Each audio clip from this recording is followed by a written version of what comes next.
В эфире новости, в студии Кристина Якупова. Здравствуйте. Суда на паромной переправе через реку Лену в Якутске возобновили работу. Фаза ледохода проходит на реках республики. Уровни воды находятся ниже критических отметок. В Москве подвели итоги работы Министерства по развитию Дальнего Востока и Арктики за прошлый год.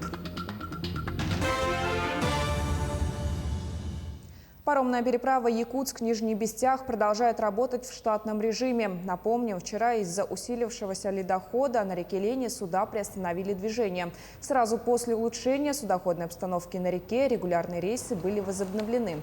Как нам сообщили, уже к вечеру образовавшаяся очередь была перевезена на другой берег. Отмечается, что по маршруту Якутск-Нижний Бестях курсируют 11 судов.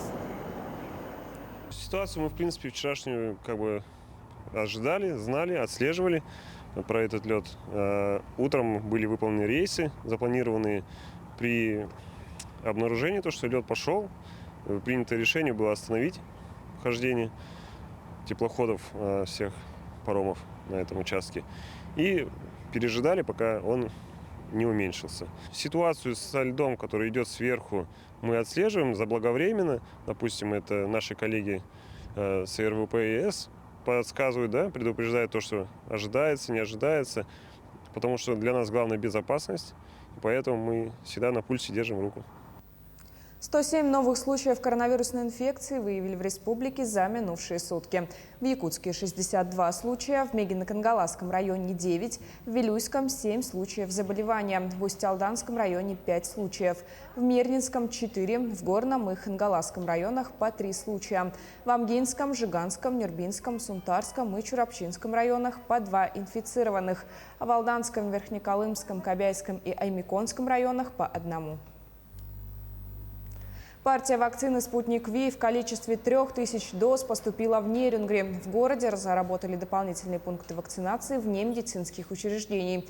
Первый такой пункт открыли в ДК имени Пушкина, второй в спорткомплексе «Шахтер». В скором времени будут запущены передвижные пункты. По мере поступления вакцины количество общедоступных точек будет увеличиваться. В ближайшее время дополнительные пункты вакцинации откроют на базе медицинского колледжа клиники «Атамнер». Также рассматривают возможность открытия пунктов в общественных местах и торговых центрах. Накануне вечером на обогатительной фабрике номер 3 компании «Алрос» во время ремонтных работ слесарь получил травму, несовместимую с жизнью. Создана комиссия по расследованию обстоятельств происшествия. Проводится проверка Следственного комитета. В Якутии продолжают бушевать крупные природные пожары. На территории Вилюйского, Верхневилюйского, Нюрбинского, Намского, Верхоянского, Среднеколымского и Тампонского районов всего действует 13 пожаров. Площадь, пройденная огнем с начала наблюдения, составляет более 2600 гектаров. За сутки ликвидировано 2 природных пожара на площади 16 гектар. На тушение привлекалось 276 человек и 33 единицы техники специализированных подразделений лесоохраны и местного населения. За сутки было задействовано 14 патрульно-контрольных групп в количестве 57 человек. На особом контроле находится обстановка с природными пожарами на территории Нюрбинского, Среднеколымского и Тампонского районов, где действуют 4 крупных природных пожара на площади 2446 гектар. Уровни воды на реках Якутии не достигают критических отметок. Для мониторинга паводковой обстановки на реках республики работают 3 оперативные группы от МЧС России в составе 50 человек и 7 единиц техники. Ледоход на реке Лени проходит по территории Булунского района. Его нижняя кромка зарегистрирована в 100 километрах ниже села Кюсюр, а верхняя в 80 километрах выше. На территории Нижнеколымского района проходит лед на реке Колыме.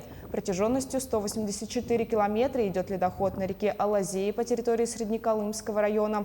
На реке Индигирки фаза ледохода проходит по территории Алайховского района. Ледоход на реке Яни идет по территории Усть-Янского района.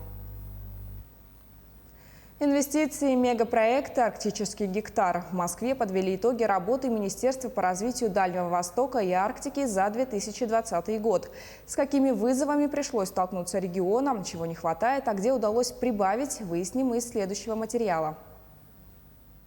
2020 год для Дальнего Востока и Арктики прошел не без потерь. Главными триггерами региона стали продолжающийся отток населения, усугубились проблемы с транспортной доступностью, сократилось и количество инвесторов. К сожалению, нравится нам это или не нравится, но пандемия отразилась на, скажем так, контакте с инвесторами. Мы стали меньше встречаться, значит, меньше получать информации, а это очень плохо, потому что все люди, которые пришли с инвестициями на Дальний Восток, это люди, которые нам поверили. Мы должны восстановить контакт в полном объеме. Такую задачу я министерству поставил. Но, несмотря на все трудности, в регионе не останавливалась работа на мегапроектах. Судостроительный комплекс «Звезда», Амурский газоперерабатывающий завод, космодром «Восточный». Особняком стоит и Северный морской путь, который только набирает мощности. И по его периметру уже создается уникальная инфраструктурная система. Здесь вся экономика, весь комплекс и того, какие недра разрабатываются, какие инвестиционные проекты реализуются, какие для них нужны кадры, какие для этих кадров нужны объекты социальной инфраструктуры. Мы завершаем работу сейчас над самой продвинутой в России системой цифрового планирования, созданной на базе российского программного обеспечения, которая как раз моделирует экономику Севера, основанную на экономике Северного морского пути. Развитие Северного морского пути для Якутии – это стратегически важный момент. Тикси уже преображается, там появляются новые инфраструктурные проекты. И в 2020 году в республике, несмотря на пандемию, удалось многое реализовать. Очень много делается сегодня по развитию арктических территорий.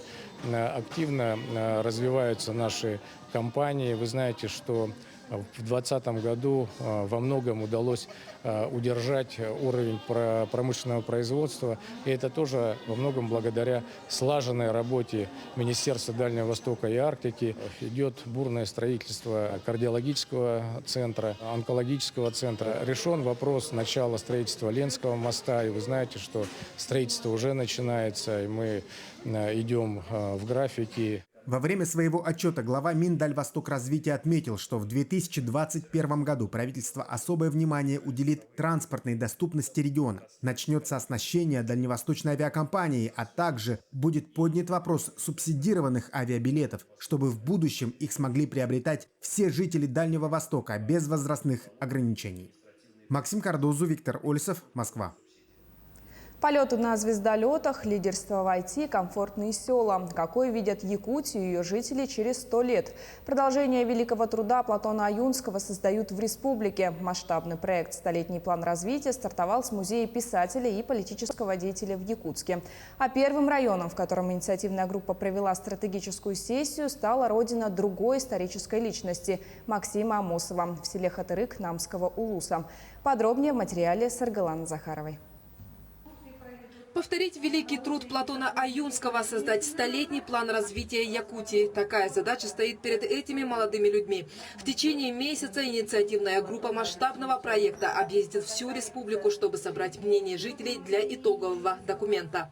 Мне кажется, такого в России никто никогда не делал. И Якутия достойна быть первой. Не думаю, что у нас много территорий, много республик, много краев, которые способны подобные действия сделать. Но если кто и способен, то это Якутия. В группе представители самых разных профессий. Здесь и учителя, и руководители, бизнесмены, и госслужащие. Всех их объединяет одна цель. Вот мы попробуем сделать так, чтобы то, что мы сейчас соберем, то, о чем мы сейчас поговорим, то, что мы сейчас напланируем, чтобы этим могли пользоваться дети, внуки. Люди, которые будут жить на этой земле через 100 лет. Символично маршрут стартует с литературного музея имени Платона Аюнского в Якутске. Членов группы окунули в атмосферу жизни и работы автора предыдущего столетнего плана. Вдохновились и в путь. Первый район, в который направились участники проекта, также выбрали неспроста. Намский Улус, село Хатырык, родина другой исторической личности, одного из основателей якутской автономии Максима Амосова. Старт проекту «Столетний план развития» дал глава Мининноваций республики Анатолий Семенов. Каждый сможет, в принципе, принять участие в создании этого документа. И я думаю, что он будет еще не один раз обнародован и будет широко обсуждаться среди всех слоев населения. Ну и самое главное, что вообще в целом заставить людей думать в эту сторону. Понятно, что не бывает идеальных документов, главное договориться о чем-то, да, и идти вместе в эту сторону. Мне кажется, это самое сложное и это самое главное. Сразу после торжественного открытия начались обсуждения. Эксперты из Якутска и Москвы вели дискуссию с жителями сел Улуса. Группы, на которые разбили всех участников, отвечали на вопросы, кто такие лидеры, какие проблемы нужно решить для улучшения жизни на селе, по какому пути развития должна идти республика и, наконец, какой они видят Якутию через 100 лет. Будет развита IT-сфера, все станет быстро, мобильным, доступным. В каждом улусе члены инициативной группы проведут двухдневные стратегические сессии. В течение этого времени все желающие жители сел смогут внести свои предложения, поделиться своим видением на дальнейшее развитие региона, внести свой вклад в достижение глобальной задачи – создания 100-летнего плана развития Якутии. Саргалана Захарова, Дмитрий Никонов, специально для Якутия-24. На территории озера Сайсары состоялся традиционный субботник. На уборку мусора и посадку цветов ежегодно выходят добровольцы из парусного клуба имени Тимира Пенегина и добровольческое движение «Спецназ добра». Все они являются членами Всероссийского общества спасения на водах. Организация объединила не только вода, но и благое дело. Озеро Сайсары имеет важное историческое и духовное значение для города и народа Саха. Над ним на мосту ежедневно прогуливается 1000 человек. Помимо этого, мост – место и для молодоженов. Облагородить территорию Сайсарского озера своими силами сложно, но добровольцы рук не опускают. Почти каждый день на этом мосту приходят свадебные кортежи, подъезжают сюда, если они замки вешают, спускаются вниз и вот видят такую неприглядную картину. Как-то, чтобы облагородить, чтобы было приятно здесь спускаться этим свадебным кортежем, там, молодоженам, мы здесь хотим, вот сейчас здесь копают, мы хотим здесь посадить цветы. Я узнал, что есть такие цвета. Цветы называются василек, что он быстро растет и неприхотливый. Мы здесь посадим василек, купили такие цветы. Белые, красные и синие. И посадим, как будет российский, да, триколор, чтобы внимание было, чтобы красиво было. Педагогу из Эмиконского района исполнилось 90 лет. Учитель с большой буквы Попова Елена Петровна проработала 56 лет в школе. Работая и живя со своими воспитанниками одной жизнью, она прививала им не только умения, навыки учебной деятельности, но и формировала их как личность.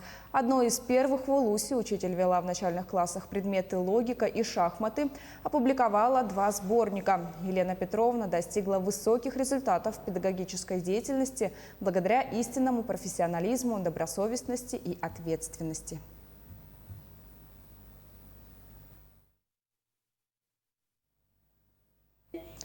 На этом выпуск подошел к концу. Наши корреспонденты продолжают следить за развитием событий.